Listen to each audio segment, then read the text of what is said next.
दोस्तों नमस्कार। 4PM गुजरात पर आप सभी का बहुत बहुत स्वागत है।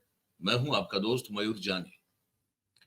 दोस्तों, विश्व कप भी चल रहा है, वनडे इंटरनेशनल एक दिवसीय क्रिकेट मैच का, और चुनावी मैच जो है वो भी शुरू हो चुका है। आप सब जानते हैं, हर जगह सभाएं हो रही है। राजस्थान, मध्य प्रदेश, तेलंगाना, छत्तीसगढ़, है ना।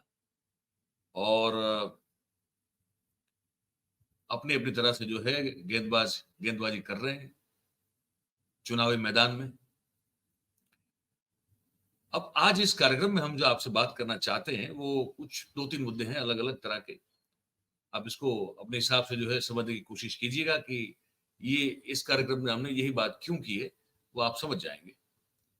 हम शुरू करें बताना उससे पहले आप सबसे एक छोटी सी रिक्वेस्ट है कि अभी से इस वीडियो की जो लिंक है इसको शेयर करना शुरू कर दीजिए। तो जो बात हम आपको बताने जा रहे हैं वो ज्यादा से ज्यादा लोगों तक पहुंच जाएगी, आप सबकी समर्थन से, सबके सहयोग से, सबके मदद से। तो ये जरूर करें, अभी से करना शुरू कर दीजिए। शुरुआत में हम आपको एक ट्वीट दिखाना चाहते हैं जो अनुमा आचार्य जी ने किया हुआ है। वो वेटरन है, वो एयरफोर्स में रही थी और आजकल जो है काफी लंबे अरसे से वो कांग्रेस की जो है वो एक बड़ी विद्वान एक प्रवक्ता है। उन्होंने ट्वीट किया है। उस ट्वीट पे मेरा ध्यान गया तो मुझे लगा कि ये आपको पढ़ के मुझे सुनाना भी चाहिए और दिखाना भी चाहिए। ये इन्होंने कहा है कि ये वाला ट्वीट इनका नहीं है, ये मैं आपको, ये तो फिर बात इसके बाद की खबर है, ये अभी नहीं दिखाऊंगा। पहले मैं ये इनकी जो है इनका ट्वीट दिखाना चाहता हूँ अनुमा आचार्य जी का, वो देखिए आप। इन्होंने जो है बड़ा भारी तंज कसा है, बड़ा कटाक्ष किया हुआ है। आप समझ रहे हैं, इस देश का जो फ्लोरोसेंट मीडिया है, जिसको मेन स्ट्रीम भी कहा जाता है, जिसको कोई कई सारे लोग जो है वो गोदी मीडिया भी कहते हैं, उसकी जो उस मीडिया का जो चाल चरित्र और चेहरा है उसको उजागर करने की कोशिश की है ये अनुमा जी ने। वो लिख रही हैं इस ट्वीट में कि हमारी सलाह है कि अगर ये देखना ही, न्यूज देखना है तो सब्सक्रिप्शन का रिचार्ज ही मत कराइए। क्यों? क्योंकि उन्होंने फिर आंकड़े दिए इसमें। यह है कि सीमा हैदर और सचिन, जिसके साथ रहने के लिए जो सीमा हैदर नाम की एक औरत पाकिस्तान से अपने बच्चों के साथ भागकर जो है हिंदुस्तान में आ गई और वो रह रही है, ये इस घटना पर जो हमारा ये फ्लोरोसेंट मीडिया है, जिसको बहुत सारे लोग गोदी मीडिया कहते हैं, वो जो मीडिया है उसने कितना वक्त बर्बाद किया। तो इसमें लिखा है कि एबीपी जो है उसने इस मुद्दे पर, सीमा हैदर वाले मुद्दे पर 28 घंटे और 34 मिनट तक जो है 88 88 घंटे 88 आवर्स एंड 34 मिनट्स का वक्त बर्बाद किया। सिर्फ उनका ही नहीं किया, जो उसको देखने वाले थे, जो देख रहे थे, उनका भी किया। जी न्यूज ने 121 घंटे 121 आवर्स समय बर्बाद किया और दूसरों का भी करवाया। इंडिया टीवी ने तो भाई हद कर दी है, 156 घंटे, 156 की जो वो 156 की जो बैठक है जीती है बीजेपी यहाँ गुजरात में, उसी को जो है बिल्कुल एक तरह से कॉम्प्लीमेंट करते हुए लगता है इंडिया टीवी ने वो 156 घंटे का कार्यक्रम किया। न्यूज 24 ने 66 घंटों का कार्यक्रम किया। रिपब्लिक भारत ने 44 घंटों का कार्यक्रम किया। अब इसके तुलना में, अगर इसकी तुलना में हम देखा जाए, जो बड़ा महत्वपूर्ण मुद्दा है देश के जो सरकारी कर्मचारी हैं उनको, उनके मद्देनजर अगर देखा जाए तो वो है ओल्ड पेंशन स्कीम चालू करने की मांग को लेकर दिल्ली में आए 22 लाख कर्मचारियों की बात को कवर करना, उस कवरेज को कितना टाइम दिया। तो एबीपी ने 0.18 मिनट, मतलब कि 0.18 मिनट्स का टाइम दिया। जी न्यूज ने तो 0 मिनट दिया, मतलब कुछ नहीं दिया। इंडिया टीवी ने भी कुछ नहीं, 0 मिनट, कुछ नहीं दिखाया। न्यूज 24 ने सिर्फ 0.24 मिनट्स दिखाया। रिपब्लिक भारत ने 0 और आज तक ने 0.04 मिनट का कवरेज दिया है। तो आप सोच लीजिए, ये आपके लिए है महाराज, आप जो हमारे दर्शक हैं, आप जो हमसे रोज जुड़ते हैं, ये आपको बताना बहुत जरूरी था कि न्यूज वैल्यू किसकी थी और किसकी बना दी गई। ये समझने की कोशिश कीजिए। एक और जो है खबर हमारे सामने आई, हम जो है गाय को मां मानते हैं, हिंदू समाज जो हिंदू संस्कृति रीति रिवाज में जो लोग यकीन करते हैं और जो हिंदू हैं वो सब गाय को मां मानते हैं, मां का दर्जा देते हैं, क्योंकि ये कहा गया है कि गाय की हर एक गाय उतनी सारी चीजों में आपको जो है वो पालती पोषती है जैसे मां पालती पोषती है आपको, इसलिए गाय को मां कहा जाता है। गाय की पूंछ पकड़कर भारतीय जनता पार्टी जो है वो चुनावी यात्राओं को तय करते करते सफलतापूर्वक आज केंद्र में सत्ता में बैठी हुई है। ब्राह्मण जो हमारे देश में ये जो वर्ण व्यवस्था है उसमें सबसे ऊपर माना जाता है। इसे मैं इसलिए कह रहा हूं क्योंकि मैं आपको एक खबर दिखाने वाला हूं, वो आपको एक ट्वीट पढ़ाने वाला हूं, फिर मैं आपको एक वीडियो दिखाऊंगा। ये देखेंगे आप तो आपको जो है आपको घिन आ जाएगी, और घिन इस मुद्दे पे आएगी कि क्या वातावरण बना के रखा गया है इस देश में।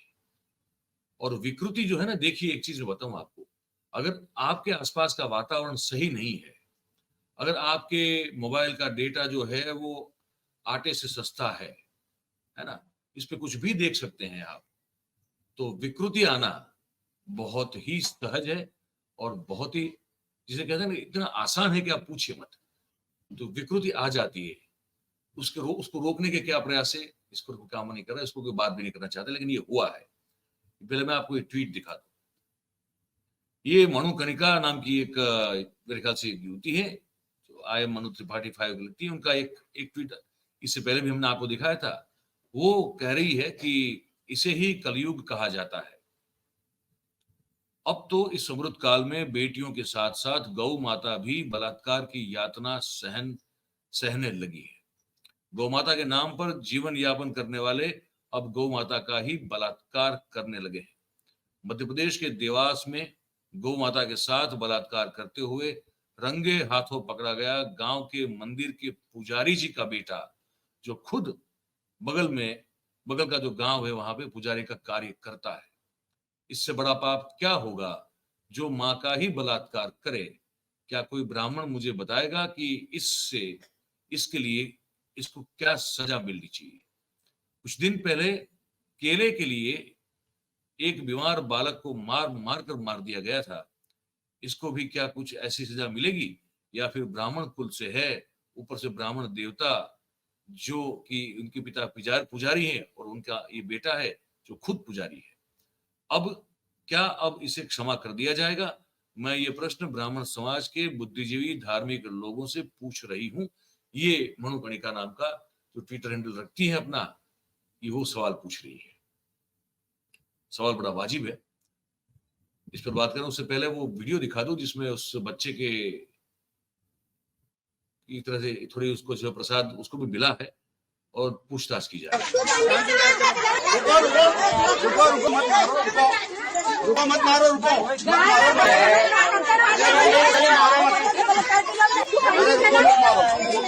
मत मारो, रुको सॉरी बात था तू कहाँ ले गया था?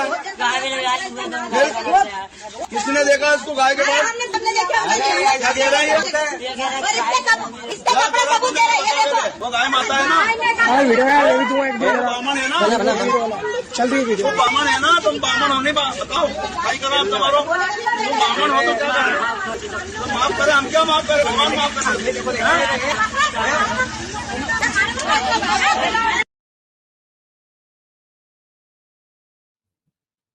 इस मामले में मैं क्या कहूं आगे, आपको बस आपको दिखाना था, दिखा दिया। सोचना आपका काम है। और ये कार्यक्रम संपन्न करने का मेरे ख्याल से समय अब जो है वो बनता जा रहा है, लेकिन उससे पहले मैं एक चीज और आपको दिखाना चाहता हूं। कांग्रेस की वर्किंग कमेटी की बैठक संपन्न हुई, उसके बाद राहुल गांधी ने एक पत्रकार वार्ता को, प्रेस कॉन्फ्रेंस को संबोधित किया। ये जो जातिगत जनगणना की बात को लेकर वो उसका जो है वो जिसके कहना कि वो ध्वजा जो है उसको लेकर वो चल रहे हैं, उस पर जो है जब कल सवाल पूछा गया, उन्होंने एक बड़ा एक जिसे कहे ना कि आपको चौंका दे, इसके साथ साथ अगर आप सेंसिटिव हैं थोड़े बहुत भी, तो आपको सोचने पर मजबूर भी कर दे। ऐसा एक सवाल जो है उन्होंने पूछ लिया, पत्रकारों ने पूछा, जो वहां उपस्थित पत्रकार थे उनको ये सवाल पूछा। ये भी आप जो है जरा इसको सुन लीजिए। सवाल, देश का जो धन है, देश के जो एसेट्स हैं,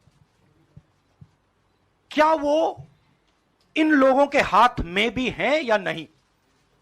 देश के एसेट्स में ओबीसी की कितनी हिस्सेदारी है, दलितों की कितनी हिस्सेदारी है, आदिवासियों की कितनी हिस्सेदारी है?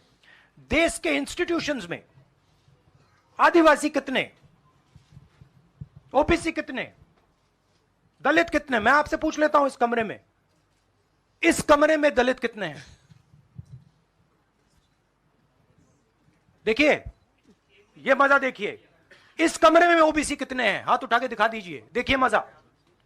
नहीं, वो आप कैमरामैन है भैया, आपकी बात नहीं कर रहा हूं मैं, इनकी बात कर रहा हूं। तो ये सवाल है, हिंदुस्तान के इंस्टीट्यूशंस में ओबीसी कितने, दलित कितने, आदिवासी कितने? ये सवाल हम पूछ रहे हैं। इंस्टीट्यूशंस के बारे में पूछ रहे हैं, धन के बारे में पूछ रहे हैं, एसेट्स के बारे में पूछ रहे हैं, और आबादी के बारे में पूछ रहे हैं।